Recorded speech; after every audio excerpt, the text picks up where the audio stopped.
Buenos días a todos. Como vicepresidente de AESAE, Asociación Española de Servicios Avanzados de Empresas, quiero dar las gracias, en primer lugar, a la COE por facilitar esta jornada y a todos ustedes por estar aquí, tanto presencialmente como en streaming. Ustedes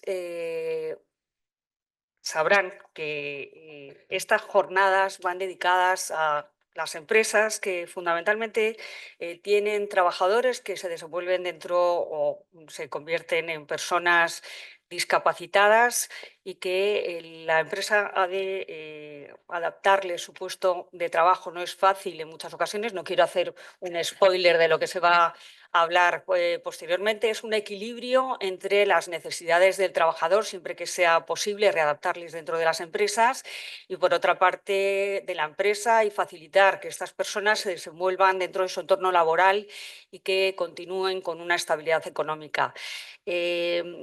Todos los que están presentes, posteriormente de todas las intervenciones de los ponentes, pueden alzar la mano y preguntar lo que ustedes crean conveniente. Y en streaming lo mismo, tienen debajo de sus pantallas un icono para chatear y hacer las preguntas que también tengan por conveniente.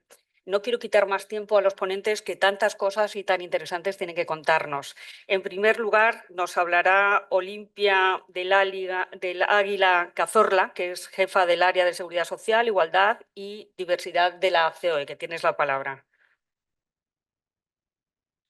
Muchas gracias y bueno, aunque sea brevemente, no puedo empezar de otra forma que agradeciendo a la Asociación Española de Servicios Avanzados a Empresas la oportunidad de celebrar estas jornadas, porque si hay un tema que nos está ocupando es la adaptación de la seguridad social a los nuevos requerimientos y valores sociales.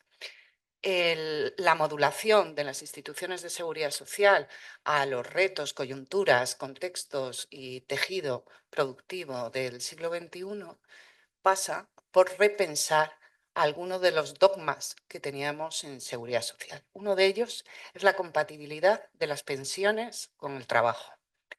En seguridad social, poco a poco, estamos avanzando en este aspecto y en jubilación, que es la prestación clave o la pensión clave del sistema, la columna vertebral del sistema, que se basaba en dar una renta de sustitución al llegar a determinada edad. Poquito a poco, este dogma de fe que teníamos en seguridad social lo estamos adaptando a las nuevas necesidades y a los nuevos valores sociales. Es decir, permitiendo aperturas de compatibilidad de la pensión de jubilación con el trabajo. En el último acuerdo hemos avanzado un poquito más, nos queda la jubilación flexible, pero un poquito más en pensiones como la jubilación activa. Esto también afecta a lo que venimos considerando la incapacidad permanente para el trabajo, porque poquito a poco vamos entendiendo que la discapacidad o las personas, o sea, la discapacidad no puede ser una barrera para el empleo y por otro lado la seguridad social debe ir acomodando sus estructuras a esta política pública de primer orden, que es avanzar en los derechos sociales y en la participación de las personas con discapacidad en el mundo del empleo. Esto que se podía ir realizando a través del diálogo social, a través de un pacto casi de Estado, porque estamos hablando de planteamientos estructurales del mercado laboral y de la propia sociedad, no ha sido así. Tenemos, a ver, luego nos explicará, seguro que brillantemente Lorena, toda la normativa que se ha ido que se ha ido entrecruzando con estos temas, pero el gran debate comienza con una sentencia del TJUE, el Tribunal de Justicia Europeo, que identifica la incapacidad permanente con la discapacidad a los efectos de la Directiva 2000/78 relativa al establecimiento de un marco general para la igualdad de trato en el empleo y la ocupación. Esto es importante, porque en primer lugar esta sentencia gira en torno a la incapacidad permanente total, que que en nuestra legislación es compatible de siempre, porque es propio de su propia definición del grado de la total, la compatibilidad con el trabajo, pero además nosotros entendemos que el TJUE está hablando a efectos de los derechos de empleo y ocupación. A partir de esta sentencia aparece una propuesta normativa de modificación del artículo 49 del Estatuto de los Trabajadores que, insisto, se realiza fuera de la mesa de diálogo social y sin contar con los interlocutores sociales. En esta propuesta pasa por la eliminación de la automaticidad de la extinción del contrato de trabajo por la declaración de una incapacidad permanente. Hasta ese momento, el Seguridad Social estaba permitiendo la compatibilidad de las incapacidades permanentes, incluso absolutas, en base a una redacción, a una interpretación muy literal del artículo 198.2 de la Ley General de Seguridad Social, que es cierto que permite esta compatibilidad siempre y cuando no se manifieste una capacidad para trabajar. En mitad de estas propuestas de modificación normativa, el Tribunal Supremo publica una sentencia muy pedagógica, la sentencia 544/2024, donde intenta reconducir los términos del debate. Y en esta sentencia el Tribunal Supremo nos recuerda a todos, primero, la finalidad de las pensiones de incapacidad permanente, que son rentas de sustitución y, por tanto, su propia naturaleza impide su cobro a la vez o de manera compatible con el trabajo, entendiendo las incapacidades permanentes absolutas y el grado y la gran invalidez aneja a la incapacidad permanente absoluta. Eso es lo primero que nos recuerda. Y esto es lo que exige hacer o exige a Seguridad Social que modifique, que limite las posibilidades de compatibilidad del trabajo y pensión de incapacidad permanente absoluta. Lo hace a través de un criterio técnico, lo cual ya dice mucho del grado de inseguridad jurídica en el que nos estamos moviendo, porque modificar un derecho subjetivo al cobro de una pensión a través de un criterio técnico ya es, es difícil de entender. Este criterio técnico establece la suspensión de la incapacidad de la pensión cuando estés trabajando. Ahora, olvida cuál es la definición y cuál es la naturaleza de los grados de incapacidad permanente absoluta y gran invalidez. Y olvida también la obligación de seguridad social de revisión de las pensiones de incapacidad permanente cuando el beneficiario de la pensión manifiesta una capacidad para trabajar. En este orden de cosas, en esta confusión absoluta jurídica en el que nos movemos, se inicia el proyecto, la tramitación parlamentaria del proyecto de modificación del artículo 49. Se recoge esta nueva estructura, esta nueva dinámica de compatibilidad entre la pensión de incapacidad permanente y el trabajo. Y aquí nos encontramos con, digamos, con el juego de criterios absolutamente indeterminados que van a producir una inseguridad jurídica insoportable a la empresa. Porque la empresa va a venir obligada a la adaptación del puesto de trabajo en casos de incapacidad permanente, porque en casos de discapacidad sobrevenida ya lo estamos. Y además no es un derecho condicionado a una solicitud, artículo 40 de la Ley General de Discapacidad. Las empresas venimos obligadas a realizar las adaptaciones necesarias para el mantenimiento del puesto de trabajo y eso no lo discutimos desde COE, desde luego. Ahora, lo que sí que discutimos es que esa obligación aparezca con incapacidades permanentes absolutas, es decir, en la que se ha demostrado la incapacidad para todo trabajo de esa persona y además se condicione a conceptos tan abiertos como siempre y cuando no sea una carga excesiva. Porque ¿cuándo es una carga excesiva para una empresa? ¿Cómo lo hacemos? Y aquí aparecen además, hablo de las dificultades de organización de la empresa y de la transferencia de responsabilidades para la empresa, pero también para el trabajador, que hasta qué punto no se va a ver condicionado a una revisión de su incapacidad permanente por manifestar capacidad para trabajar. Desde el punto de vista de COE, en primer lugar, estamos trabajando para que nuestras empresas sean espacios seguros, inclusivos y diversos. Y esto no puede suceder si no trabajamos a favor de la eliminación de cualquier barrera que esté afectando a trabajadores con discapacidad. Ahora bien, para que esto pueda producirse, para que podamos trabajar todos en pos de esta inclusión, necesitamos legislaciones que nos doten de seguridad jurídica.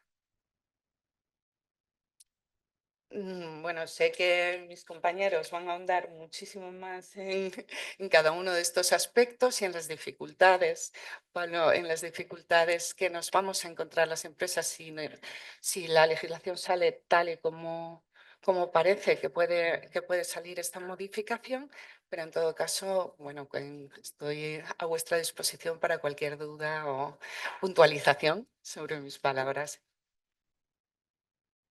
Muchas gracias, Olimpia, por tan interesante ponencia.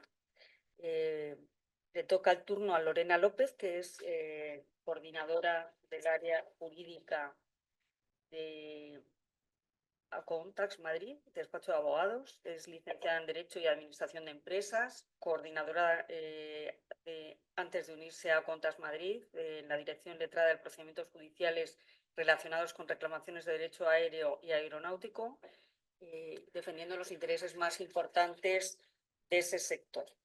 Lorena, tienes la palabra. Bueno, buenos días a todos. Primero, gracias, Beatriz, por tus palabras.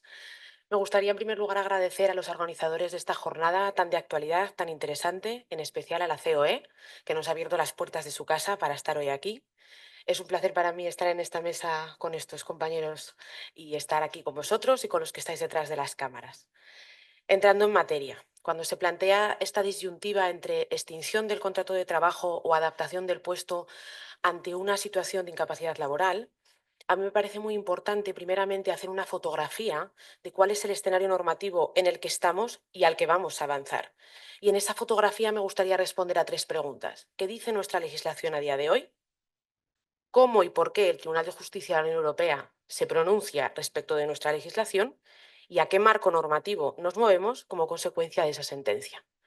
En relación a la primera pregunta que dice nuestra legislación a día de hoy, tenemos que poner el foco en el artículo 49.1e del Estatuto de los Trabajadores, que a día de hoy todavía considera como causa de extinción del contrato la muerte del trabajador, su gran invalidez y la incapacidad permanente total y absoluta, sin perjuicio de los supuestos de suspensión con reserva de puesto del trabajo que recoge el artículo 48. Este artículo a día de hoy lo que determina es que ante la incapacidad permanente del trabajador cabe una extinción automática del contrato de tal manera que el empresario, sin más condicionamientos y de manera unilateral, puede decidir resolver el contrato de trabajo, salvo, a día de hoy, que exista un convenio colectivo que obligue al empresario a la adaptación siempre que ello sea posible o que el empresario de buena fe quiera dar ese mejor trato al trabajador a pesar de que no tiene obligación legal de hacerlo. Con este escenario en el que a día de hoy incapacidad permanente equivale a extinción automática del contrato, nos debemos de plantear la siguiente pregunta. ¿La legislación española está en armonía o es compatible con la normativa europea e internacional? Pues os voy a hacer un spoiler y el Tribunal de Justicia de la Unión Europea dice que no. Y con ello llego a mi segunda pregunta. ¿Por qué y cómo el Tribunal de Justicia de la Unión Europea se pronuncia respecto a la legislación española? Todo surge como consecuencia de un conflicto laboral entre una empresa española, concretamente una empresa balear, y uno de sus trabajadores, con el que mantiene una relación laboral desde el año 2012. En el año 2016, este trabajador sufre un accidente laboral por el que se le producen una serie de secuelas físicas y logra una situación de incapacidad laboral temporal.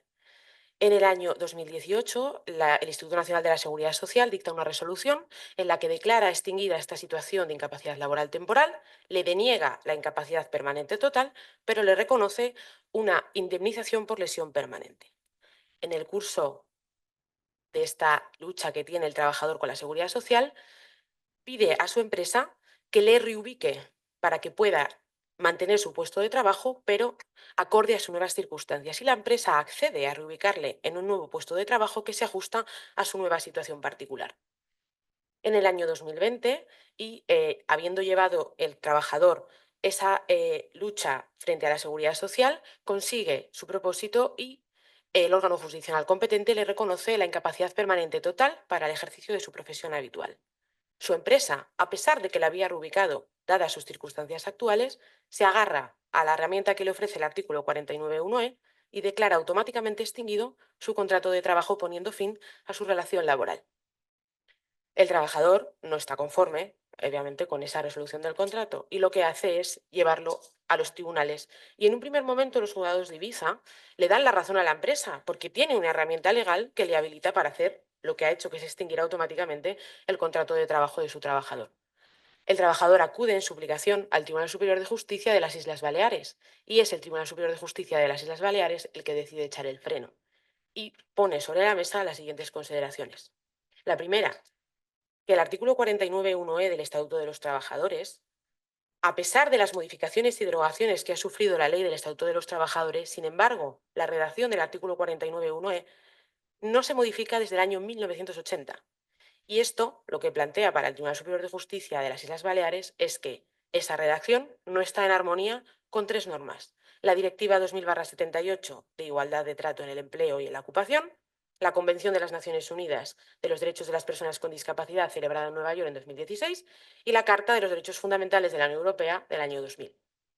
Además, ya le chirría un poco que la empresa del caso que él está enjuiciando no haya adoptado medidas o ajustes que permitieran que el trabajador conservara su puesto de trabajo, a pesar de que la empresa había demostrado que se podían adoptar esos ajustes porque ya le había reubicado en un puesto de trabajo de acuerdo a sus nuevas circunstancias. Y entonces lo que el Tribunal Superior de Justicia de las Islas Baleares se plantea es: ¿la normativa española en esta materia es compatible con la normativa europea y la normativa internacional? Y esa cuestión de compatibilidad lo que hace es elevarla al Tribunal de Justicia de la Unión Europea, planteándole una cuestión prejudicial. El Tribunal de Justicia de la Unión Europea lo que hace es interpretar el artículo 5 de la Directiva 2000/78 a la luz de los artículos 2 y 27 de la Convención de las Naciones Unidas y 21 y 26 de la Carta de los Derechos Fundamentales de la Unión. La Convención y la Carta de los Derechos Fundamentales, a través de estos artículos que he mencionado, lo que vienen a recoger, en un sentido resumido, es el derecho de las personas con discapacidad a trabajar, considera que está prohibida la discriminación por razón de discapacidad y entiende que una forma de discriminación es la denegación de los ajustes razonables en el lugar de trabajo. Con esas premisas de derechos para las personas con discapacidad que asienta tanto la Convención como la Carta, el Tribunal de Justicia de la Unión Europea incide en cómo debe interpretarse el artículo 5 de la directiva. Artículo que lo que viene a decir es que, para garantizar la igualdad de trato de las personas con discapacidad, deberán de adoptarse ajustes razonables. Y continúa diciendo que esos ajustes razonables implican que el empresario deberá adoptar medidas adecuadas, teniendo en cuenta cada caso concreto, para que el trabajador que se encuentra en una situación de incapacidad permanente pueda acceder al empleo, tomar parte en él, progresar profesionalmente y o acceder a la formación, salvo que al empresario esto le suponga una carga excesiva. Por lo tanto, la directiva ya nos pone de manifiesto, en primer lugar, que el empresario tiene obligación de efectuar ajustes razonables, pero también está la otra vertiente, que es que el empresario no está obligado a soportar cargas excesivas.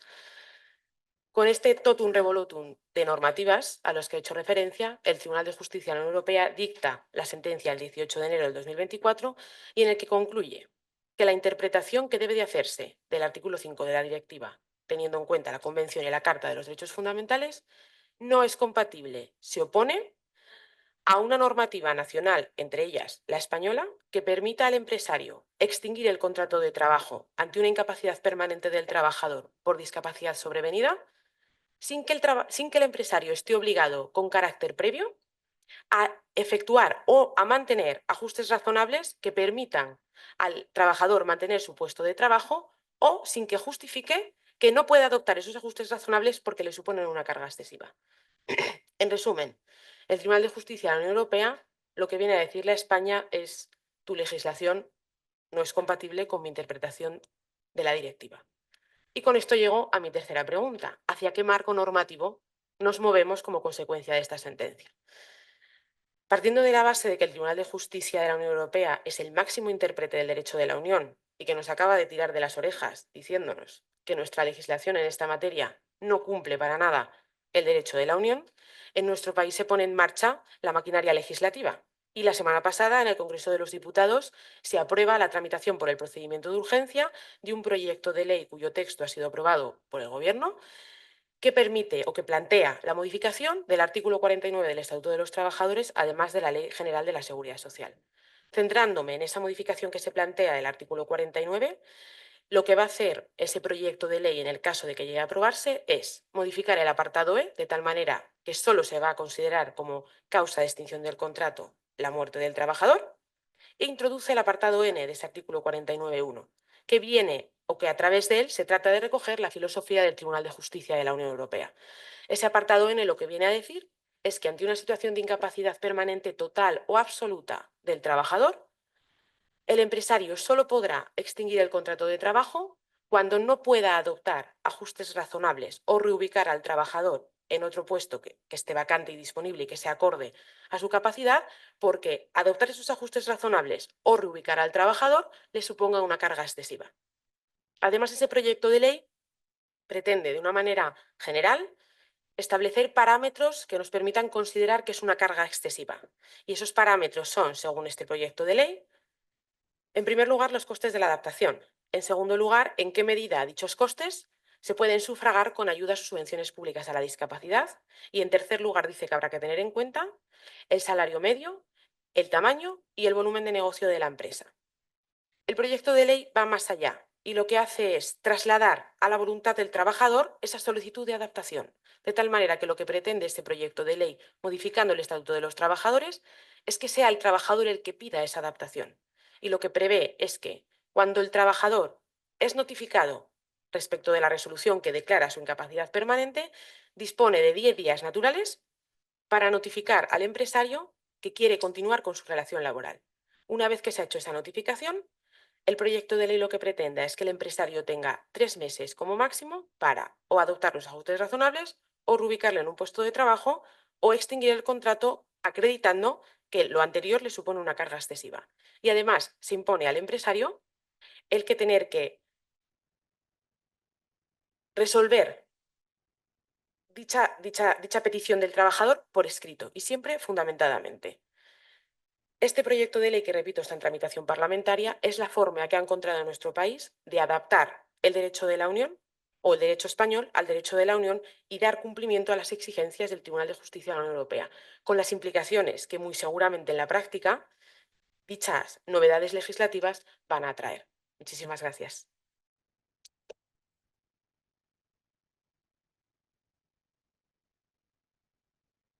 Muchas gracias, Lorena. Tiene la palabra ahora Pablo Urbanos, que es licenciado en Derecho, es socio director del Departamento Laboral y de Empleo de Jaso ETL Global y profesor de Derecho de Trabajo en la UDIMA. Cuando quieras, Pablo. Fenomenal, voy a ponerle por favor, justo no quiero pasar. Buenos días a todos y a todas, gracias por asistir y muchas gracias también, por supuesto, a ESAE y a COE por acogernos, por organizar la jornada, gracias a Beatriz por la presentación y gracias a Olimpia y a Lorena por vuestras exposiciones que me han encantado, pero también me...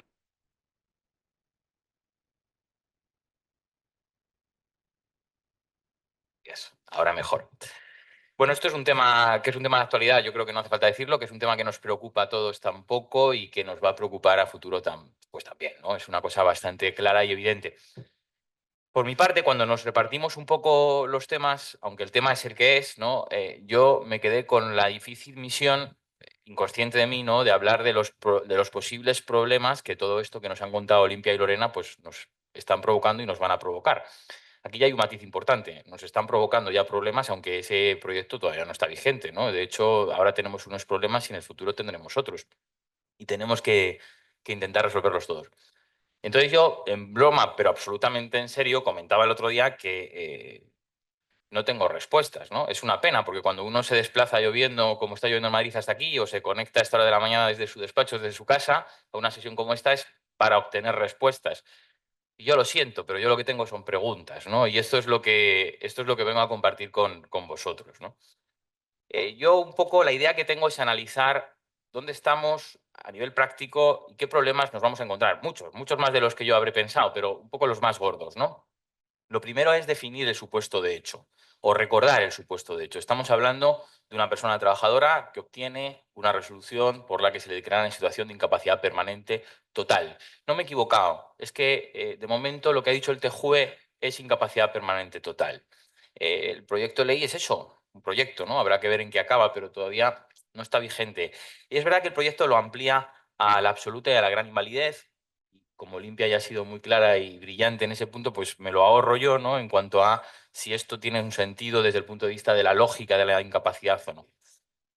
Por tanto, estamos ante un trabajador, una persona trabajadora que ha sido declarada en situación de incapacidad permanente total y que tiene un derecho a que se introduzcan las adaptaciones de sus condiciones de trabajo para hacer compatible el trabajo con las limitaciones funcionales, ¿no? Esto no lo niega nadie, tiene ese derecho, ¿no?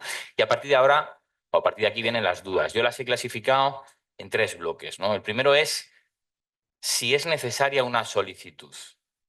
Y estamos a hoy, 17 de octubre del año 2024. No estamos a cuando se apruebe, si se aprueba y se publique el proyecto. Estamos a hoy. ¿Es necesaria una solicitud? ¿Es un presupuesto constitutivo para el ejercicio de ese derecho? ¿O es una obligación del empresario intentar la adaptación aunque la persona trabajadora no lo pida, ¿no? Claro, la adaptación es un derecho. El derecho se ejerce o no se ejerce, pero a la vez es una obligación. La obligación la cumplimos sí o sí. ¿Dónde estamos, no?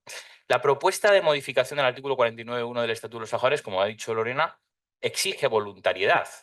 Bueno, esto aporta un poco de seguridad jurídica, ¿no? Un poco de luz en el sentido de que, bueno, pues si no hay voluntariedad, no tengo que cumplir.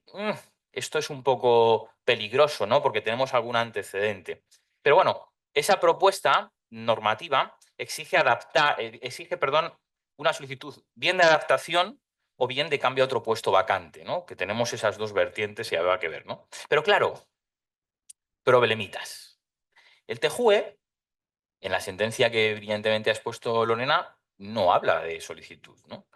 El antecedente lógico a todo esto, que está en el artículo 40.2 del Real Decreto Legislativo 1/2013 de la Ley General de Discapacidad, salvando las distancias porque no es lo mismo, pero ese antecedente lógico año 2013 no prevé la obligatoriedad, la voluntariedad o la necesidad de solicitud de la persona trabajadora para la adaptación. No lo prevé, es una obligación directa del empresario, el artículo 40.2. La sentencia del Tribunal Constitucional 51/2021, al hilo precisamente de esa norma, dice, permitidme que lea, por favor, dice algo así como, o dice literalmente, la obligación de realizar dichos ajustes no se limita única y exclusivamente a aquellos casos en que se soliciten expresa y formalmente por el afectado. No se limitan solo a esos supuestos, dice el Tribunal Constitucional en el año 2021, es verdad que en base a la norma de discapacidad, sino que sigue diciendo que alcanza también a los supuestos en que, aun cuando no se haya procedido a su petición formal, quien deba garantizar su derecho, es decir, la empresa, tenga conocimiento, en este caso, de la discapacidad. Por tanto, ¿cómo queda la solicitud? ¿Puede la empresa, cuando esté el proyecto, porque ahora no, desde luego, cuando esté la norma, ¿no? ¿Puede la empresa quedarse parada a ver si se solicita o no se solicita? ¿O la empresa tiene que hacer algo? Esta es la primera pregunta que yo me planteo. Luego tenemos el proceso. perdonad, Beatriz, no le he dado el temporizador, así que tú me dices, que yo soy bastante malo calculando. El proceso de adaptación. Y aquí tenemos un rosario de conceptos jurídicos indeterminados que a los juristas nos vienen bien para entretenernos, pero a las personas que toman las decisiones en las empresas, bueno, pues les complica bastante la vida, ¿no? ¿Qué es un ajuste razonable? ¿Cuándo es razonable un ajuste? ¿Qué es un ajuste? ¿Y qué es razonable? ¿Cabe salirnos del perfil profesional? ¿Cabe bajar las funciones y el salario? ¿Cabe cambiar a la persona trabajadora de centro? ¿Cabe hacerlo cuando no sea una movilidad geográfica? ¿Cabe hacerlo también cuando sea una movilidad geográfica? El cumplimiento de una obligación para evitar la discriminación no puede suponer un ilícito laboral, por ejemplo, ante una modificación contractual acausal o con una causa no prevista en el artículo 40 o 41 del Estatuto de los Trabajadores. ¿Cómo articulamos esto? A priori, yo me atrevo a decir, esperando que si luego de otra manera se os haya olvidado, ¿no? Pero yo me atrevo a decir que sí, que caben todas estas cuestiones, que cabe que en la adaptación modifiquemos algún ámbito o algún elemento del contrato de trabajo, ¿no? Tengo dudas, claro, pero me parece más garantista decir que es mejor intentar una adaptación, aunque esto implique algún cambio de un elemento del contrato, que no intentar la adaptación directamente, porque al final adaptar es cambiar, no nos equivoquemos, ¿no? Entonces el cambio puede ser muy profundo o menos profundo, pero cambio tiene que haber. Hay algunos ejemplos ya de esto, hombre, no todo es negativo, aunque llueva hoy. Algunos ejemplos ya están en la jurisprudencia, en la doctrina, ¿no? El ejemplo de una reducción de jornada que ha admitido el TJUE en el 11 de abril de 2013 ya, el caso HK Danmark. El caso del teletrabajo. El teletrabajo es como mucho más visible, ¿no? Lo admitió el TSJ de Cataluña el 27 de febrero de este año 2024. La propia directiva 2078 prevé la posibilidad de que la reubicación exija recapacitación, ¿no? Capacitación nueva, formación para la persona trabajadora. Por lo tanto, parece que sí. Y el considerando 17 de la directiva afirma que no es obligatorio contratar, ascender o mantener un puesto de trabajo a una persona que no sea competente o no esté capacitada o disponible para las tareas fundamentales del puesto de que se trate. Por lo tanto, volvemos a tener argumentos un poco a favor y en contra, ¿no? Tenemos que hacer una adaptación, podemos sacar del perfil profesional, tenemos la obligación de recapacitar, pero por otra parte, la propia directiva nos dice, oye, no tiene usted que mantener o ascender o contratar a una persona que no esté preparada para el puesto. Por tanto, hay un trabajo también de capacitación ahí clarísimo, ¿no? Esto respecto a la razonabilidad de los ajustes, ¿no? ¿Qué es razonable, qué no es razonable? ¿Es razonable pasar a una persona, a una persona que actúa como ingeniero, pasarle a la recepción de una empresa porque así va a tener menos carga mental? ¿Esto es razonable? ¿No es razonable? Habrá que verlo. Esto nos pone en una situación un poquito complicada, ¿no? Y luego tenemos la otra cara de la moneda, el contrapunto que planteaba antes Lorena, la carga excesiva. En este caso, lo que es carga sí lo sabemos, ¿no? Pero, ¿qué es excesivo, no? Es otro concepto indeterminado, sujeto a interpretación casuística y, por tanto, no sujeto a que los profesores, ¿no? Mira Olimpia, ¿no? Que nos digan con su doctrina científica cómo interpretan, no, sujeto a que en cada caso un tribunal interprete si en ese caso, en esas circunstancias concretas, la carga ha sido excesiva o no ha sido excesiva. Esto es otro problema, ¿no? Así que como intento dar soluciones, pues me voy a las referencias, ¿no? La primera referencia nos la da nuevamente nuestro antecedente lógico aquí, la Ley General de Discapacidad, artículo 40.2, que en el segundo párrafo dice que para determinar si una carga es excesiva, se tendrá en cuenta si es paliada en grado suficiente mediante las medidas, ayudas o subvenciones públicas con personas discapacitadas, estamos en ese ámbito aquí, vamos, en esta norma quiero decir, así como los costes financieros y de otro tipo que las medidas impliquen y el tamaño y el volumen de negocio total de la organización o la empresa. Lorena contaba al hilo de la modificación del artículo 49.1 exactamente esto, porque el texto es prácticamente el mismo. El texto de cuáles son, en el proyecto, ¿no? De cuáles son o cuándo habrá cargas excesivas es prácticamente el mismo texto, yo diría que el mismo, pero bueno, por si acaso hay alguna palabra que cambia, prácticamente el mismo texto que en la Ley General de Discapacidad. Bueno, aquí hay elementos de discusión. Más conflictos, claro. Elementos de discusión que nos permiten, y ahora después Araceli nos ilustrará mucho sobre esto, nos permite un poco el oxígeno de pensar que, claro, las posibilidades de adaptar no son las mismas para una gran corporación, una gran compañía, que para una pyme, ¿no? Bueno, parece ser que dentro de la propia norma ya se va a valorar el tamaño y el volumen de negocio total de la organización o de la empresa. Por tanto, hay un elemento para discutir, pero habrá que discutirlo y, por tanto, más inseguridad jurídica. En esta misma línea de buscar referencias, pues tenemos la propia sentencia del TJUE que nos ha explicado Lorena, ¿no? Que dice que habrá que valorar la proporcionalidad atendiendo a los costes financieros, el tamaño, los recursos financieros, el volumen de negocio, la disponibilidad de fondos públicos, ¿no? Exactamente lo que nos decía la norma. Y con esto hay que jugar, con la carga, con el ajuste razonable, carga excesiva, ¿no? Y ahí habrá que buscar la fórmula y seguro, seamos optimistas, que la vamos a encontrar. Luego hay otro elemento que es la aceptación del empleado. Parece obligatoria, ¿no? Hay algún autor, perdonad, Ignacio Beltrán publicaba en su brillante blog que, claro, en base al artículo 35 de la Constitución no se puede obligar a nadie a trabajar donde no quiere. Esto es como evidente, ¿no? Por tanto, parece que se exige una aceptación por parte del empleado. Pero no perdamos de vista que estamos hablando de un marco contractual, recíproco, oneroso, sinalagmático. Estamos hablando de un marco en el que una cosa es aceptar tu adaptación y otra cosa es prestar mi consentimiento para la modificación de las condiciones de trabajo para aceptar una innovación contractual. Por lo tanto, ¿hasta dónde llegará esa aceptación del empleado? La aceptación será absoluta. Usted me ofrece esta adaptación, yo la acepto, me pongo a trabajar, pero me queda una acción de reclamación por un procedimiento ordinario de que la adaptación no ha sido suficiente, por ejemplo, porque mi aceptación puede ser condicionada, puede ser yo acepto el trabajo, pero no acepto que usted me baje el sueldo, ¿no? Por ejemplo, no acepto una innovación contractual en mi retribución. Por tanto, habrá que ver cómo se articula esto también en la práctica. Y luego, otro elemento, pues es el plazo, ¿no? La propuesta de regulación nueva que nos contaba Lorena introduce un plazo de 1 mes para pedir, 3 meses para responder. Bueno, por lo menos tenemos algo a lo que agarrarnos, si es que se publica. Mientras tanto, va a ser muy difícil fijar un dies a quo incluso para la acción de despido, ¿no? Es decir, ¿cuándo usted me ha despedido? ¿No me adapta o cuánto tiempo tengo que esperar? Mientras que no haya plazo, ¿cuánto tiempo espero para poner la demanda de despido, ¿no? Esto es otro problema. Pero es que además, otro problema adicional es que esos plazos están en un proyecto de norma que todavía no es norma. Pero la obligación, si estamos en un marco de discapacidad, está en la norma desde mucho antes, en la norma de discapacidad. Y la sentencia del TJUE también está ahí y tampoco establece plazo. Por tanto, estamos ante otro problema. Y ante la posibilidad de llegar a una situación, a una suerte de negociación informal. Porque, claro, puede ser que ante una declaración de incapacidad permanente total, la empresa, de manera unilateral, sin esperar a la solicitud, intente adaptar. Y puede ser que en el plazo que da la norma nueva, si se publica, haya una solicitud posterior a la primera adaptación.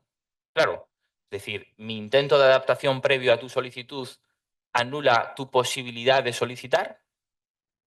Yo entiendo que no, porque tú tienes el plazo, por tanto entraríamos también en una dinámica de, oye, este es el puesto que yo puedo ofrecer y se me junta con un, te solicito una adaptación del puesto en estos términos, ¿no?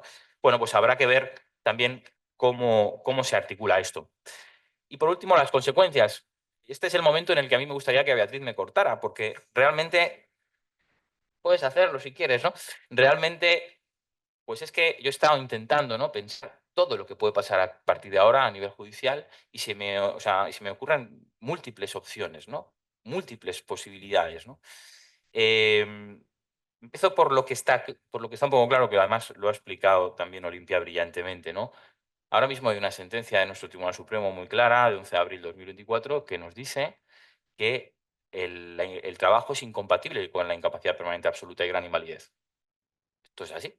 También parece que hay una pretensión de cambio normativa en este sentido para hacerlo compatible, que tampoco valoraré, pero de momento es incompatible. Por tanto, claro, la persona trabajadora se la tiene que jugar, ¿no? Porque ¿qué va a pasar a partir de ahora, ¿no? Este es el primer problema, esta sentencia es de pleno. Pero luego, a partir de aquí, a mí se me ocurren múltiples problemas que nos vamos a encontrar con posibles judicializaciones de estas cuestiones, con una conflictividad que probablemente, salvo que la norma se publique pronto y sea clara, y ya veremos, ¿no? Pues esa conflictividad va a ser muy grande, ¿no? Si no hay una adaptación si hay un abandono absoluto por parte de la empresa de sus obligaciones o hay una falta de respuesta total y absoluta a la solicitud del empleado, está claro que estamos ante un despido. La gran mayoría de los autores que yo he leído y de las sentencias pocas que se han dictado dicen que ese despido es nulo, porque es discriminatorio. Pero yo, de formación profesional, me resisto a pensar que un supuesto en el que no se prevé la nulidad objetiva, porque no se prevé de momento, no pueda ser improcedente. Es decir, me niego a pensar que cualquier extinción del contrato por no adaptación o defectuosa adaptación se convierta automáticamente en un despido nulo, porque el artículo 55.5 no está en cuestión de momento del estatuto en cuanto a introducir esto como una causa de nulidad objetiva, de nulidad automática. Por lo tanto, se me ocurre un supuesto, ¿no?, que lanzo aquí. Si la empresa intenta adaptar, justifica razonablemente la adaptación y explica por qué no ha sido capaz de adaptar, aunque esa justificación no fuera suficiente, no cabría ahí un despido improcedente. Por ejemplo, ¿no? Pienso yo, ¿por qué no cabría ahí un despido improcedente si realmente hay una causa, que es la no posibilidad de adaptación por una serie de razones, que está desconectada de la propia discriminación, ¿no? Y luego, ¿qué va a pasar cuando el trabajador no acepte o no se incorpore? ¿Estaremos ante una baja voluntaria? ¿Estaremos ante una causa del 52? Otro problemita. ¿Qué pasará si acepta pero la impugna por un procedimiento ordinario? Que es lo que yo le recomendaría. Oye, ve a trabajar y después vamos a ver en un procedimiento ordinario con peritos si esto se ha adaptado o no se ha adaptado, si es válido o no es válido. En fin, ¿qué va a ocurrir cuando todas estas cosas empiecen a funcionar? ¿No? Ya están empezando y empieza a haber extinciones de contratos, que es a mí lo que más me preocupa, ¿no? ¿Cabe la improcedencia del despido? Hay 2, 3 sentencias, yo he podido ver, que declaran la improcedencia del despido, no la nulidad en este caso, pero no nos acaban de valer, porque claro, tened en cuenta que la pretensión de nulidad que resuelven esas sentencias no está amparada o basada en toda esta argumentación jurídica que tenemos hoy, son despidos previos. Entonces, claro, si la nulidad la planteas por, qué sé yo, de manera genérica, sin acogerte, sin hacer mención a la doctrina del TJUE, etcétera, pues claro, esto es una duda razonable.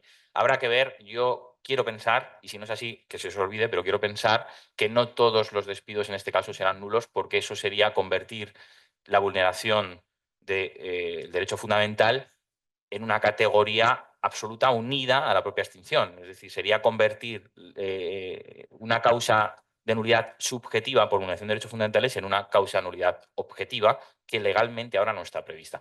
Pero bueno, habrá que ver. Como veis, no tengo ninguna respuesta, pero si vosotros sí, estaré encantado de escucharla después. Muchas gracias.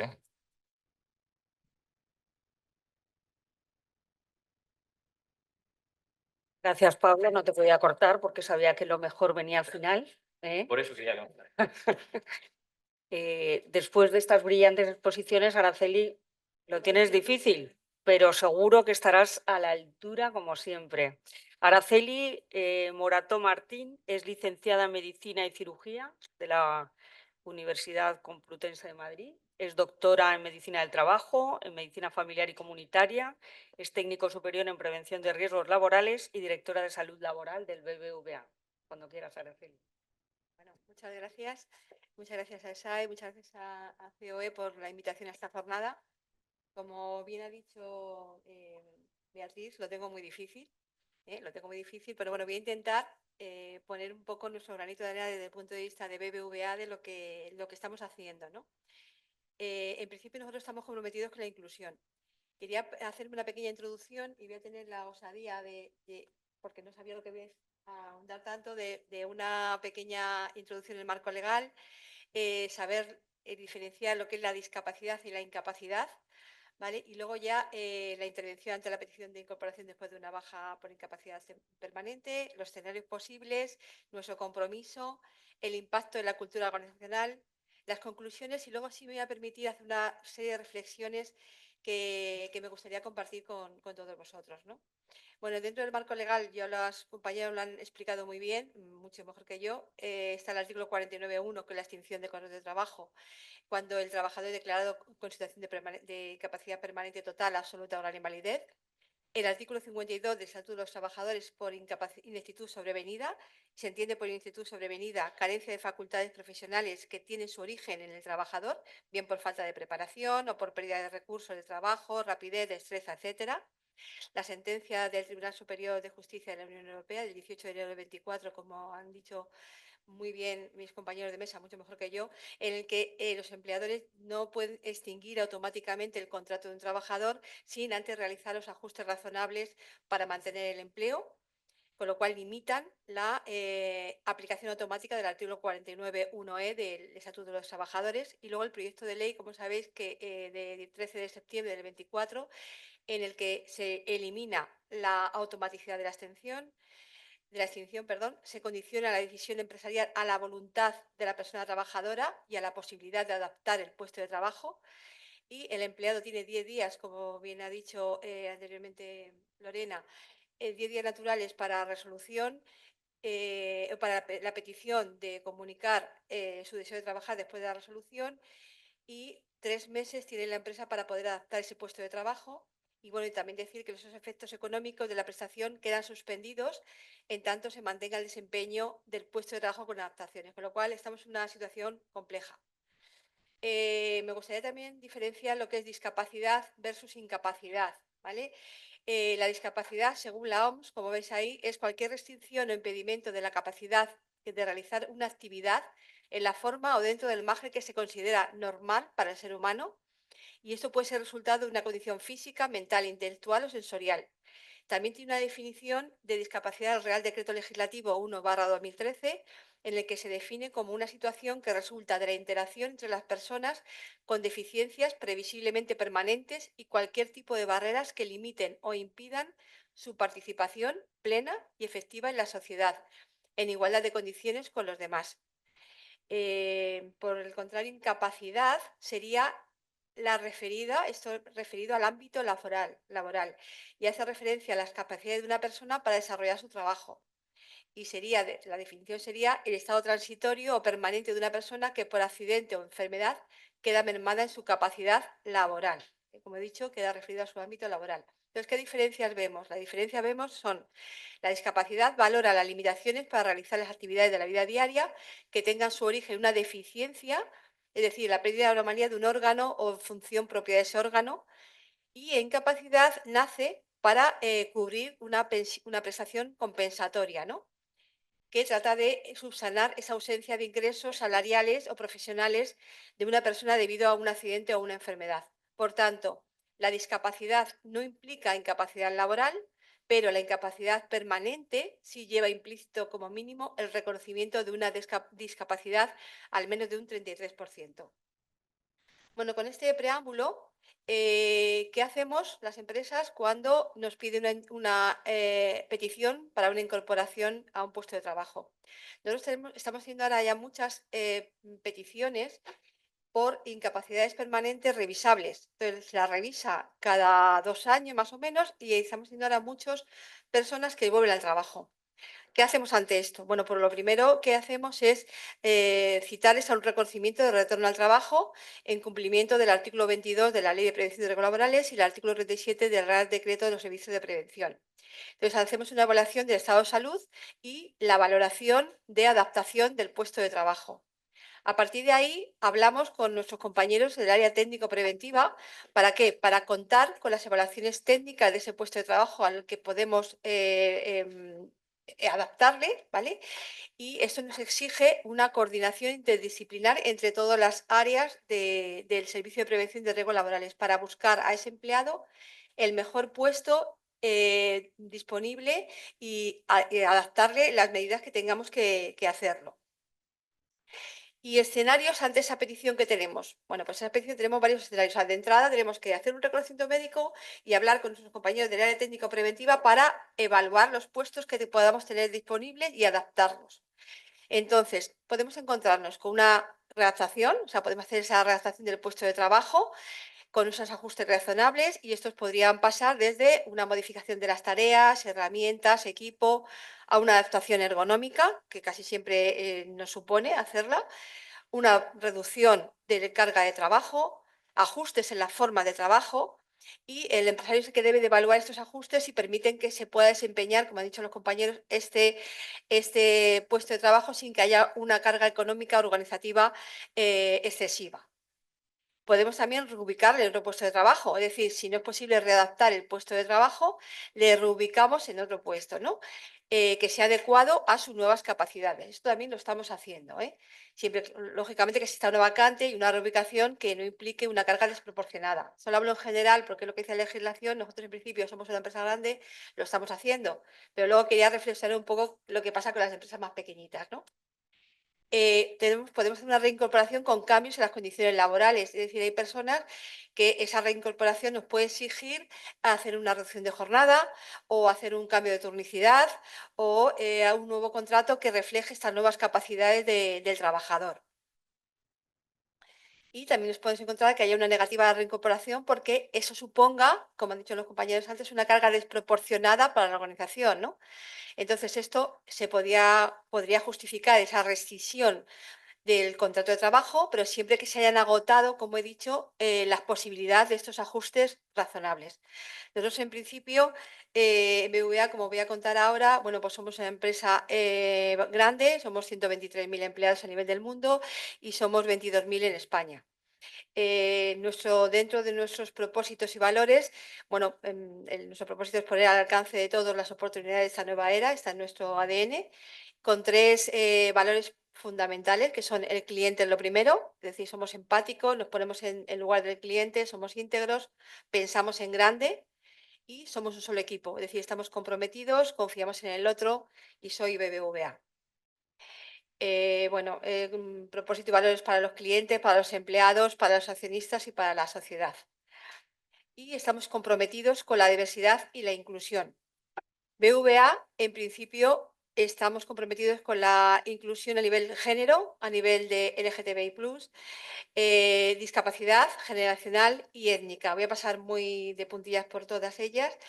BVA vela por la diversidad a través de su código de conducta y que prohíbe explícitamente la discriminación por motivos de género, raza, edad, nacionalidad, discapacidad, religión, orientación sexual, origen étnico, idioma, ideología política, afiliación política o sindical o cualquier otra condición o circunstancia no justificada. Entonces, bueno, de género tenemos, BBVA nuestro objetivo para el 2026 es que tengamos un 36,8% de mujeres en puestos directivos. También tenemos un programa muy bueno de niñas de liderazgo que se llama Inspiring Girls, que niñas pequeñas y adolescentes le estamos formando en temas de liderazgo, comunicación e inteligencia emocional. Apostamos por la inclusión generacional, es decir, por un trabajo intergeneracional. Creemos que se enriquece la organización. No hay capacidad de intereses que se ajusten a cada edad, sino que son a cada persona. Y esto hace que las empresas sean más competitivas y también más innovadoras y productivas. Por supuesto, la étnica, ¿no? Nosotros en principio somos ahora mismo el porcentaje que tenemos, el mayor porcentaje son personas mexicanas, más del 38%, españoles somos un 22,3%, en Turquía un 17% y en toda la parte de Sudamérica es cerca al 20%, con lo cual tenemos una perspectiva de etnia bastante integral. Por supuesto, la orientación de la persona no debe ser una condicionante en el mundo laboral.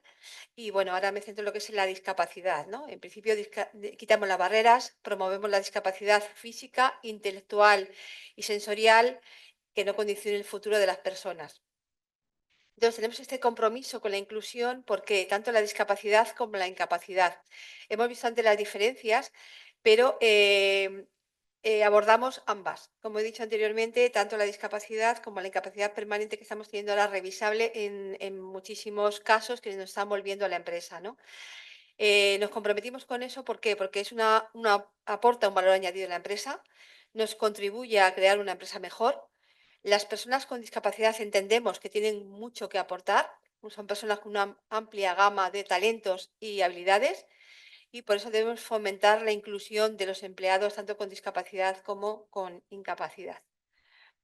¿Qué impacto puede tener la no adaptación en una cultura organizacional? Bueno, pues puede tener impacto en la salud mental, es decir, puede haber frustración, baja autoestima, ansiedad, depresión, gente que quiera entrar a trabajar y que nosotros le pongamos pegas, ¿no? Nos, podemos tener una pérdida de talento. Hay gente que, aunque sea discapacitada o que pueda tener una incapacidad y quiera volver a trabajar, son gente que pueda mm, dar mucho a la empresa, ¿no? Entonces, podríamos tener una pérdida de talento en ese sentido. También nos podría afectar desde el punto de vista de un ambiente laboral más negativo porque puede crear tensiones en el equipo, ya que otros empleados pueden decir, mira, mi compañero quiere entrar y el banco no le permite entrar, ¿no? Entonces, queremos ser inclusivos y adaptar los puestos de trabajo a cada persona. También, como he dicho, la dificultad de la diversidad e inclusión, el no poder adaptar, ¿no? Pues fomenta un ambiente que no sea diverso e inclusivo, ¿no? Entonces limita esa diversidad y esa perspectiva y experiencias en el lugar de trabajo. Lógicamente, la reputación de la empresa. Un lugar que no es inclusivo y crea también una falta de compromiso en la entidad, ¿no? Y la reputación es peor. La falta de adaptación también puede ser vista como una forma de discriminación y lógicamente tiene un impacto en la productividad. Es decir, si un empleado no puede desempeñar su puesto de trabajo por falta de adaptaciones, pues lógicamente puede afectar la productividad general del equipo y por ende de la organización. Nosotros en principio, bueno, esas son las conclusiones, ahora voy en ello. Nosotros en principio colaboramos, ¿no?, con organizaciones para hacer el trabajo inclusivo. De hecho, por ejemplo, en México tenemos incorporado señalética sonora y suelos podotáctiles. En Argentina y Turquía estamos formando a nuestros empleados para el lenguaje de signos. En España colaboramos con inclusión de personas con neurodiversidad, es decir, tenemos gente con síndrome de Asperger, gente con autismo en el Departamento de Tecnología. Colaboramos, por ejemplo, con una empresa llamada Eulen en la discapacidad física y psíquica en empleados en ciudad, en Madrid BBVA. Tenemos prácticas en la red de oficinas con síndrome de Down. Tenemos una colaboración con Plan de Familia, con ayuda al desarrollo de competencias y hacemos muchas labores de voluntariado con diferentes organizaciones en aspecto de diversidad. Por eso apoyamos y las conclusiones que nosotros tenemos es que se debe intentar la readaptación del puesto de trabajo o la ubicación en otro puesto. De hecho, ya lo estamos haciendo. Evitar en lo posible despido automático sin haber intentado la adaptación previa. Este enfoque garantiza las obligaciones legales, contribuye al cumplimiento de los ODS de la Agenda 2030 de Naciones Unidas y tiene un impacto positivo en la cultura organizacional de la empresa. Es decir, por la parte de BVA apostamos por una readaptación del puesto y por la inclusión y por una cultura inclusiva en la entidad. Pero sí quiero hacer una reflexión. Somos una empresa grande, como he dicho, pero posiblemente una empresa pequeñita, una pyme, no puede hacer todo esto que estamos haciendo nosotros, ¿no? Entonces ahí la legislación pues no ayuda a nada. Creo que además 3 meses para que una empresa adapte, una empresa pequeña adapte, incluso a nosotros se nos queda un poco corto ese tiempo para poder readaptar. Una empresa pequeña puede contar además con hándicap desde el punto de vista de recursos económicos, que no puede no tener esos recursos económicos. También les falta mucha información de cómo llevar a cabo este tema de las evaluaciones de riesgo, de la inclusión, de cómo adaptarlo. Entonces, bueno, sí quería poner de manifiesto esta reflexión, que las empresas pequeñas se van a encontrar con este gran problema, que nosotros, por supuesto, apostamos por ello, pero existe este problema y hay todavía un tema jurídico muy, muy en el aire. Y luego otro tema que me gustaría reflexionar como médico, además, es el tema del cambio de definición que quieren hacer en el tema de la incapacidad permanente absoluta y la gran invalidez. La gran invalidez necesita, como en la definición que hay ahora, ¿no?, a una tercera persona para los actos esenciales de la vida diaria, ¿no?, como puede ser vestirse, lavarse.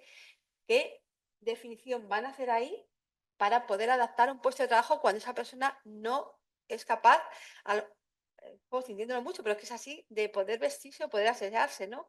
Entonces ahí, inclusive nosotros como grandes empresas lo vamos a encontrar, lo vamos a tener difícil, muy difícil.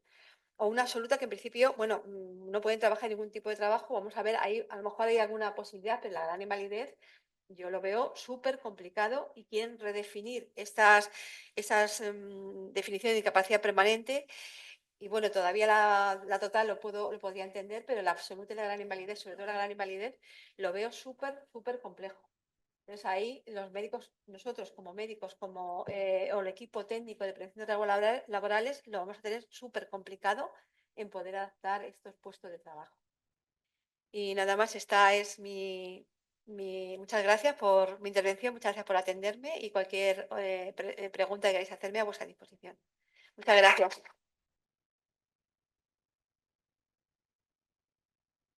Excelente tu intervención, Araceli. Desde luego hemos tenido mucha suerte con nuestros panelistas, todos muy brillantes y es una jornada muy interesante. Pasamos a las preguntas porque en streaming está muy caliente, muy caliente. ¿Tenéis alguna pregunta que hacer aquí en la sala?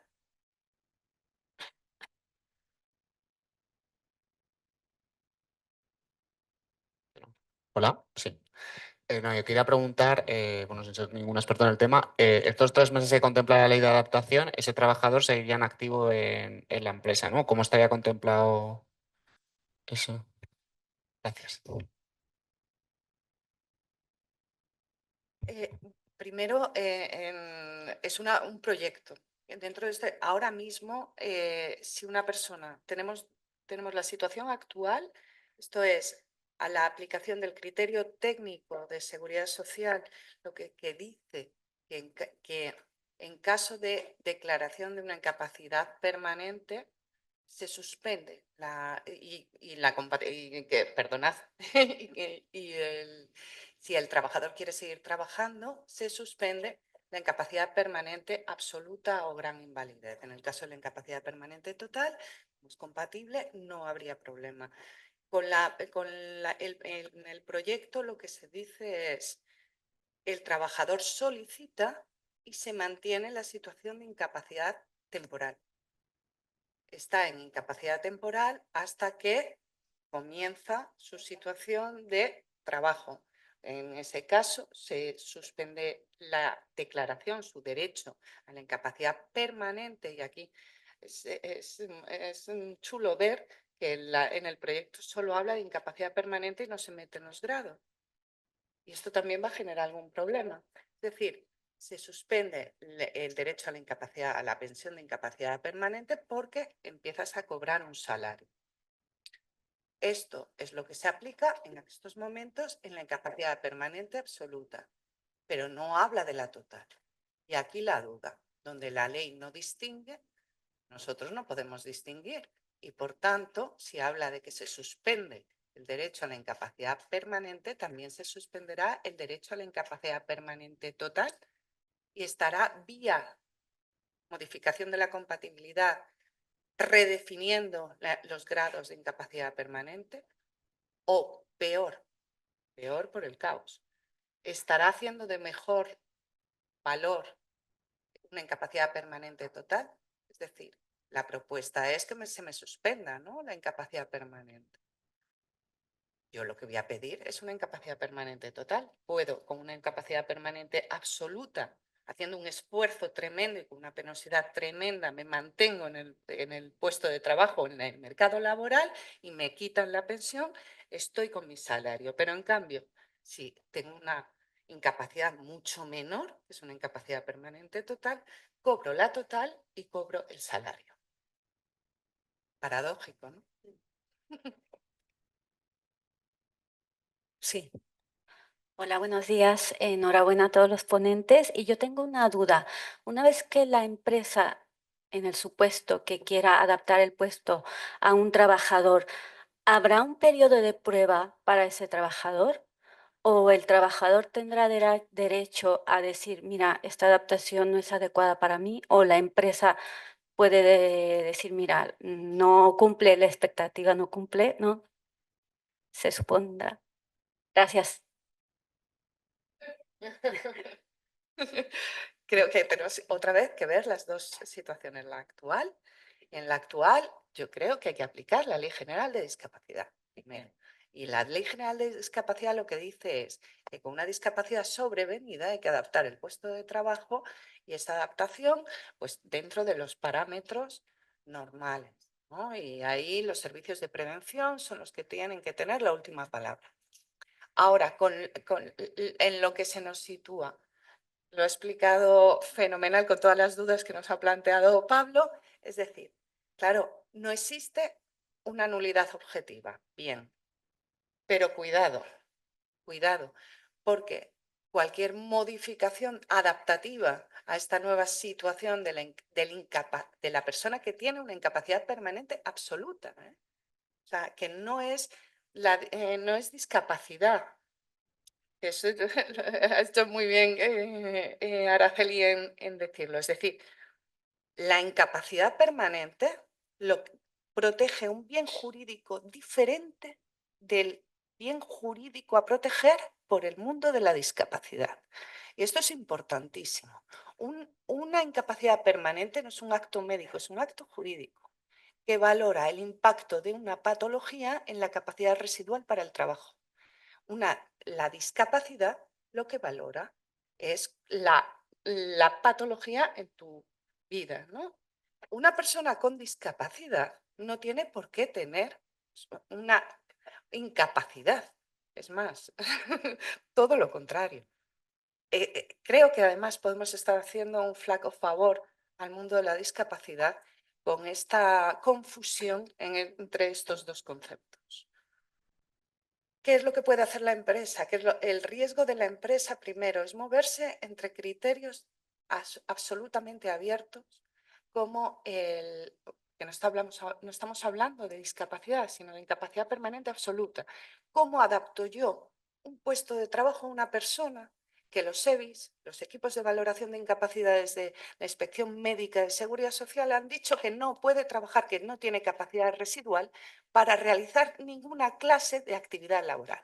Y a mí, a la empresa, se me dice adapte el puesto de trabajo, porque si no, tiene el riesgo de estar realizando una vulneración de derechos fundamentales por discriminación a una persona con discapacidad. Hombre, pues nos ha puesto en un problema importante, ¿eh? Entonces, ¿qué es lo que tiene que hacer la empresa? Servicios de prevención, que el servicio de prevención me diga qué es lo que puede hacer sin riesgo para la salud del trabajador y sin hacer la traslación de responsabilidades a la empresa. Y a partir de ahí actuar. Improcedencia, decía Pablo, yo estoy de acuerdo, no podría, por supuesto, pero también despido objetivo procedente. O sea, no sé si te he respondido. Gracias, buenos días. Gracias a los ponentes por las aportaciones. La verdad es que produce un poco de vértigo la cantidad de términos y de indefiniciones. Ajuste razonable, carga excesiva, pero se me ocurre que hay, desde el absoluto desconocimiento, se me ocurre que hay un problema como de origen. Es decir, si estamos hablando de incapacidad total permanente, ¿por qué nos estamos planteando que debe producirse una adaptación? Parecería que si se ha dictaminado que hay una incapacidad laboral permanente, total, absoluta, etcétera, hasta aquí hemos llegado laboralmente, ¿no? Por lo tanto, quizás lo primero que habría que revisar son esas definiciones, no sé, pero a lo mejor habría que hablar de capacidad limitada a no sé qué, que si no, nos estamos metiendo en una vorágine que efectivamente plantea todas las indefiniciones que ustedes han puesto sobre la mesa, ¿no? Gracias. Monopolizando yo y no querría, ¿eh? Ni mucho menos. Pero a un spoiler, sí que en las mesas, como hemos estado, COE está presente en las mesas de diálogo social. Hemos estado además de una manera muy intensa este año en la modificación de esas modalidades de jubilación que hablaba al principio, y se han ido sucediendo todos estos fenómenos jurídicos a lo largo de este año. Y desde COE hemos puesto sobre la mesa continuamente que esto requiere una reforma legislativa, no en el ámbito de la compatibilidad entre trabajo y pensión de incapacidad permanente, sino en el ámbito de la definición. Porque si no, O sea, claro, o sea, la naturaleza jurídica de la incapacidad permanente me impide la compatibilidad y además nos acompaña el Supremo con este nuevo o sea, esta nueva recordatorio de lo que ha venido siendo las pensiones que son sustitutorias de un salario, ¿no? Y que tienen que tener además una finalidad social, porque los recursos no son infinitos, entonces hay que repartirlos equitativamente. Muchas gracias. Última pregunta de la sala porque están en espera. Pues tienes la palabra. Hola, buenos días. Habláis de despido improcedente, despido nulo, pero yo realmente os quería preguntar si valoráis una resolución no indemnizada una vez que justifiques unos esfuerzos razonables en la adaptación o en la búsqueda de una vacante compatible con la capacidad residual que le pueda quedar a este trabajador interesado, ¿no? En no desvincularse de la compañía, porque ¿por qué tienes que hacer frente, ¿no? O sea, quizás visualizo una acción de despido cuando la justificación es muy escasa, no te la crees, ¿no?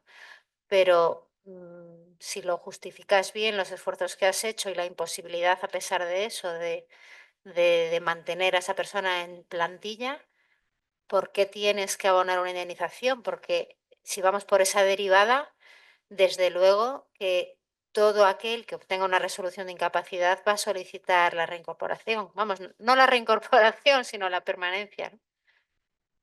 ¿Quieres contestarla? Lo intento, gracias a ti por la pregunta. Bueno, habrá que ver, porque claro, completamente de acuerdo con lo que tú planteas, ¿eh? Yo me he ido al peor escenario de que las cosas no se hagan mal o se hagan regular, ¿no? Y en ese gama de grises yo pensaba, no se hacen mal, probablemente sea nulo. Si se hace regular, yo creo que podríamos hablar de que sea improcedente. Si se hacen bien, que es lo que espero, pues Olimpia añade aquí, ¿no? El punto que yo comparto también de la ineptitud sobrevenida o del despido objetivo del artículo 52. Y yo sí que creo, pero habrá que ver cómo queda el 49, que debería existir una causa de extinción como la que teníamos. Es decir, la incapacidad permanente, el 49 preveía la extinción, ¿no? Por incapacidad. Yo creo que esa causa de extinción no debe desaparecer del ordenamiento jurídico. Lo que se debe hacer es introducir una condición previa a la extinción. Y por tanto, si se cumple la condición previa y se hace bien, debería poderse extinguir con motivo de la propia incapacidad. Pero claro, estamos en el terreno no de lo incierto, sino de lo que no existe. Estamos analizando una propuesta legislativa que no sabemos cómo acabará. Pero yo sí que creo que debería ir por ahí. La última pregunta. Podríamos plantear cuál es la situación un poco a lo que estábamos hablando. Nosotros teníamos el supuesto de trabajadores que andaban en carácter permanente.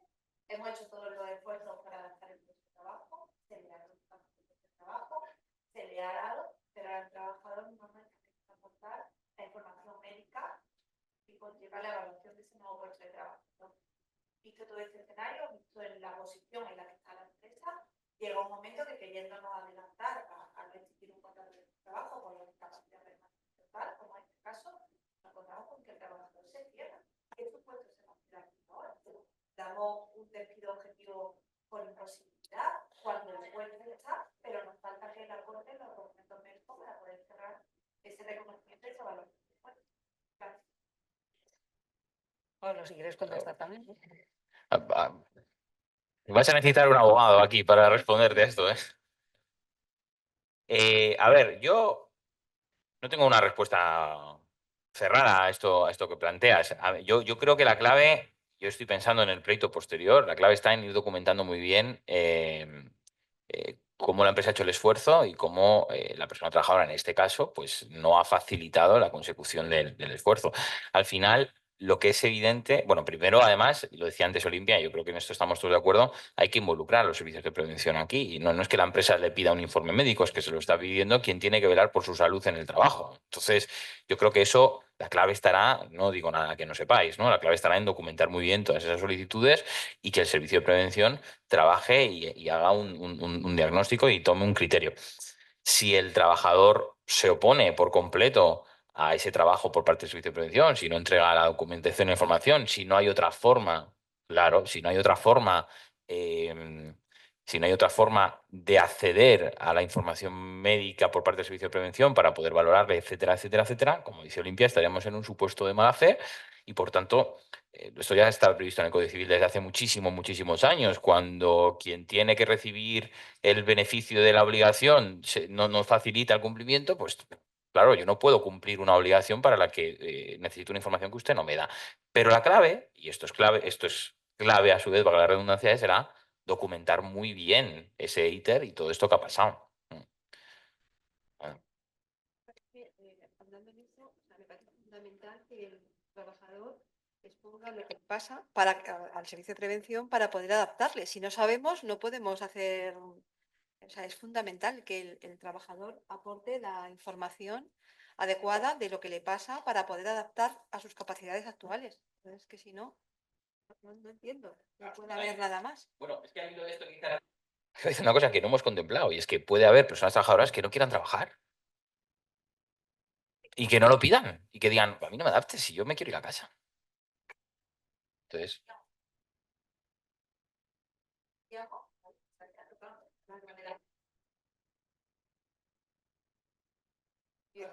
Perdón. Y dice Pablo, personas trabajadoras que no quieran trabajar, pero también lo contrario, personas trabajadoras que han perdido su capacidad para trabajar y quieren seguir trabajando. Y esto ya estamos hablando más allá de la prevención, incluso en temas de seguridad. Vamos, pues no quiero recordar pues, desgracias como aquel piloto con depresión, pero en la que no sé, claro, hay muchas profesiones que son profesiones en las que un conductor de camión, entonces la evaluación de puestos de trabajo, la evaluación preventiva, una vez que además, insisto, los servicios de inspección médica de la Seguridad Social, del INS, han dicho que no tiene capacidad para trabajar, hombre, nos tenemos que mover o sea,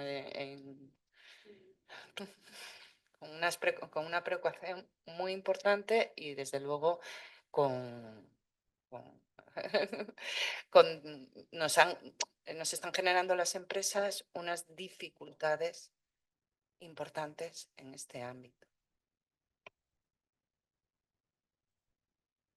Esta es para Araceli. Dice, si el servicio médico de la empresa declara no apto para el trabajo a la persona, ¿hasta dónde tiene que llegar la empresa para adaptar al puesto? ¿Debe hacer todo lo imposible para adaptar al puesto? Pone un ejemplo. Persona que trabaja en caja en un supermercado y no puede cargar pesos. ¿Debería la empresa poner a esta persona en la puerta para dar la bienvenida a los clientes? Bueno, ahí yo creo que es fundamental ver las capacidades que tiene esa persona y en ese caso, si no puede cargar peso, o bien eximirle de esa función o ponerle en otro puesto de trabajo. Pero si no puede hacerlo y está en la evaluación, se ha visto que por un tema médico que no puede, habría que eximirle de ese tema. Nosotros a veces también tenemos en el banco personas que no pueden cargar peso, las sacas y tal. Entonces, les eximimos de eso o a veces le ponemos un carrito para que lleve las cosas. O sea, intentamos cuidar la salud de ese empleado. Entonces, en ese caso tendrían que buscarle otro puesto de trabajo. Muchas gracias, Lorena. Otro asistente online pregunta qué impacto podría tener si la incapacidad permanente total es revisable a los 2 años en caso de acordar una salida con indemnización por no poder adaptar. ¿Qué pasaría en caso de revisar y que el trabajador sea apto para trabajar? Dice, ¿qué impacto podría tener si la incapacidad permanente total es revisable a los 2 años en caso de acordar una salida con indemnización por no poder adaptar? ¿Qué pasaría en caso de revisar y que el trabajador sea apto para trabajar? La verdad es que aquí contesta mejor mi compañero Pablo o Olimpia respecto de estos supuestos porque están en el aire, que yo creo que contestan mejor ellos, que valoran más la casuística. Sí. Perdón. No, pues Olimpia. Sí, entiendo que se ha extinguido con la declaración de incapacidad permanente total y además es una una extinción indemnizada. Claro. Que hay primero vamos a ver, una vez que se ha extinguido, se ha extinguido. Claro. O sea, ahí y luego no tiene por qué ser indemnizada. En estos momentos el 49 es el que es. Y además, salvo que el convenio, y aquí hay que mirar el convenio y hacer llamadas a la negociación colectiva, que a veces en estos temas lo hace muy bien, que es cómo se genera, cuáles son las reglas cuando hay una discapacidad sobrevenida o una incapacidad permanente total para la búsqueda de la segunda actividad. Y se plantean unas reglas, unos procesos y unos procedimientos que dan seguridad jurídica a todos. Pero sí, la incapacidad, o sea, el contrato de trabajo se ha extinguido porque esa persona ha perdido su capacidad para realizar las funciones propias de su profesión habitual, que es lo que dice la Ley General de Seguridad Social, ese contrato ya no existe. Si al cabo del tiempo realiza una actividad que a juicio de la Inspección Médica del INS da lugar a una revisión, esa persona verá extinguida su incapacidad permanente total y tendrá que buscar un trabajo, mantener ese que estaba dando lugar a esa manifestación de capacidad. Muchas gracias, Olimpia. La última pregunta va a ser para Lorena. Durante el periodo de incapacidad hasta la revisión a los 2 años, el trabajador mantiene los derechos o beneficios sociales de la empresa y, por otra parte, ¿mantendría su condición de miembro de representación de los trabajadores? A la primera pregunta yo entiendo que sí, pero está todo en el aire y En la actualidad. en la actualidad. Está suspendido. No, digo con la nueva normativa.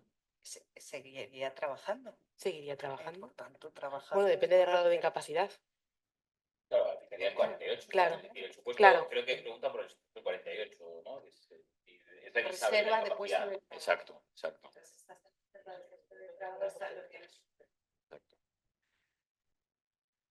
Muy bien, pues muchísimas gracias a todos, a los que están aquí presentes por habernos escuchado, a los que están online también por habernos seguido, a todos los ponentes por su magnífica exposición y muy ilustrativa de este tema.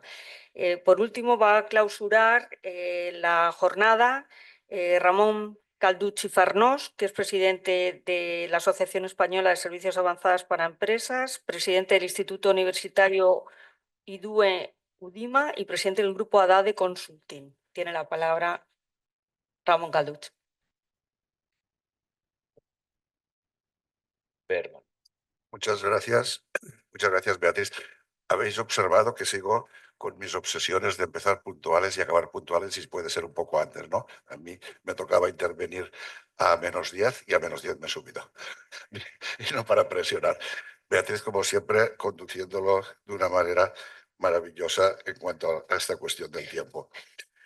Agradecer, primero los agradecimientos, agradecer a COE CEPIME pues las facilidades que nos dan, no en este caso, sino siempre, en poder organizar eventos de estas características. A los socios de AESAE, por orden alfabético, por supuesto, a Coutax, a DADE, a DSE, Diagram Software, a Europreven, a GreenSal, a IDUE, a Rosado Asociados, a Quantum, a Rubí Blanc y a Tirano Blanc. Agradecer también a los colaboradores, a UDIMA y al BBVA, y muy especialmente a ti te ha tocado, Olimpia, hacer la doble función, ¿no? De acogernos por parte de COE y al mismo tiempo como ponente, ¿no? A los ponentes, por supuesto, bueno, lo primero que hay que decir, lo habréis notado todos, ¿no? Estaban perfectamente coordinados. Desconozco, porque no sé internamente cómo lo habéis hecho, pero por lo menos 5 minutos le habéis dedicado para no pisaros del uno al otro. Me ha encantado el orden y la forma que habéis tenido de poder exponeros un tema como el que hoy hemos tratado aquí, que es un tema que, como decía Pablo, tiene muchas preguntas y todavía vamos a ver, esperar cuáles van a ser las respuestas. Yo tengo que reconocer, y quiero hacerlo públicamente, que cuando Paco Sánchez de IDUE y DIMA planteó este tema, yo no lo vi claro. Y no lo vi claro porque pensé que no tendría un interés específico y por lo tanto que no conseguiríamos mantener el nivel que tenemos en esta casa de que siempre conseguimos una audiencia tanto presencial como online muy elevada, ¿no? Paco tenía razón, yo estaba equivocado, somos más de 350 personas entre online y presencial, por lo tanto, ahí va mi reconocimiento implícito. En 2 minutos de resumen, Olimpia nos ha realizado una brillante radiografía de la normativa, de la sentencia del Tribunal de Justicia de la Unión Europea, de las negociaciones que está llevando CEO y CEPIME con los agentes sociales o con las que no está llevando y también las modificaciones previstas en este sentido. Lorena, de Accountax, nos ha efectuado una detallada situación del nuevo marco regulatorio en aplicación de la sentencia del Tribunal de Justicia de la Unión Europea y la posterior modificación del Estatuto de los Trabajadores que estamos en estos momentos en fase de desarrollo. Pablo, de EJASO ETL Curval, bueno, pues no es verdad que no hayas dado respuestas, aunque lo hayas formulado en forma de pregunta, pero bueno, ha realizado un detallado recorrido por los actuales problemas concretos de la aplicación práctica en atención a los problemas futuros a medida que se modifique la legislación y como consecuencia de ello se vaya aplicando dicha legislación. Y por último, Araceli, del BBVA, nos ha explicado, bueno, me ha gustado el recorrido que has hecho del compromiso de vuestra empresa en cuanto a la inclusión laboral por parte del BBVA. Me ha gustado también que hayas distinguido desde la perspectiva de la empresa, decir, hay un problema con las pequeñas y medianas empresas que no tienen esta capacidad que podemos tener o que podéis tener las grandes.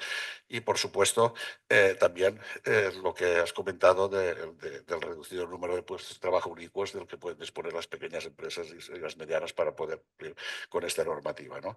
Bueno, deciros que estamos muy agradecidos de poder seguir y amenazamos con continuar actuando en eventos de este tipo, de cualquier cosa que plantee problemática y que por lo tanto sea de interés para los profesionales y para las empresas.